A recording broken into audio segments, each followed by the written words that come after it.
tutti ragazzi e ragazze, bentornati in un nuovo video. Oggi vi farei far vedere un Dimmi Slime perfetto. E non vedete che questo qua è il mio primo canale YouTube. Io mi chiamo Sofia e niente, mi sembra che vedete tutto. Iniziamo.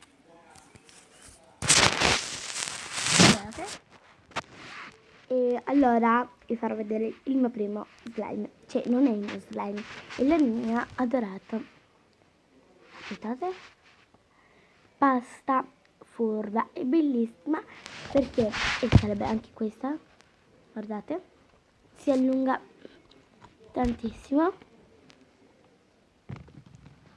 è molto bella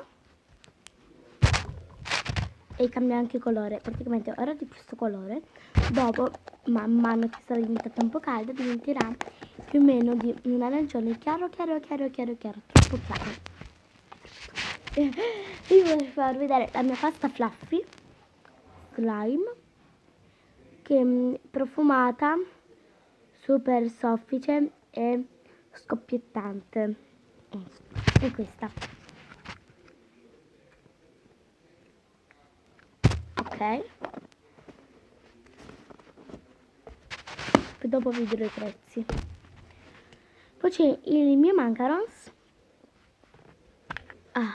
e questo, bello, però non tantissimo, cioè a me piace, però il mio preferito tra tutti questi è la pasta furba. Poi c'è questo, il Melmiso Slime del Ciali. Se vi chiedete perché non perché nelle confezioni ce n'era uno, solo perché uno me l'ha rubato mia cugina, solo che non me l'ha voluto ridare. E sarebbe questo, bello, molto bello. Questo qua è l'arancia. Ha fatto la punta. Sono troppo divertenti questi slime, anche molto belli. Mettiamo nella confezione, metto da qua non c'è. Oh mio Dio.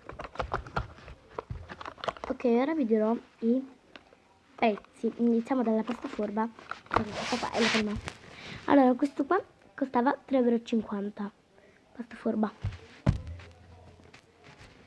Poi il Fluffy Slime Skiffle costava 2,99 €. Poi il macaron costava 1,20 €. Poi il Melmito Slime costava 2,99 € di nuovo. Spero che questo video vi sia piaciuto, mettete un like, iscrivetevi al canale e mettete un like e ci vediamo alla prossima. Ciao!